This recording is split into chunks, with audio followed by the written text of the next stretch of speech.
आपने ये क्या कर दिया? ये क्या किया आपने? क्या कर दिया बद्री विशाल? क्या करायचं बद्री विशाल? क्या करा?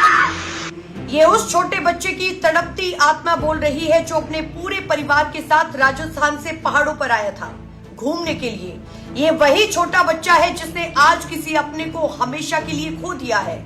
उत्तराखंड में आज सुबह एक दुखद हादसा हुआ। रुद्रप्रयाग में एक ट्रेवलर बस अलकनंदा नदी में गिर गया और उस बस में 18 लोग सवार थे।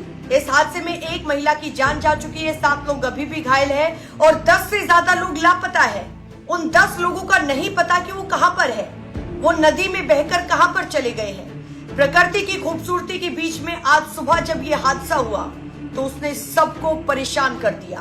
होने को कोई नहीं टाल सकता, लेकिन आपको खुद को भी सतर्कता बरतनी पड़ेगी। प्रशासन आप लोगों को बार बार यही चेतावनी दे रहा है कि बारिश का मौसम है, नदी नालों से दूर रहिए, पहाड़ों पर मत आइए। ये बारिश का मौसम चल रहा है, अभी पहाड़ों पर मौसम बिल्कुल भी ठीक नहीं है। जितना हो सके उतना पहाड़ों पर जाने से आप लोग बचिए। आप लोगों को पता होना चाहिए कि बरसात के मौसम में पर्वतीय राज्यों की यात्रा जोखिमपूर्ण होती है, भूस्खलन का खतरा बना रहता है। फिर भी आप लोग अपने पूरे परिवार के साथ पहाड़ों पर कैसे जा सकते हैं?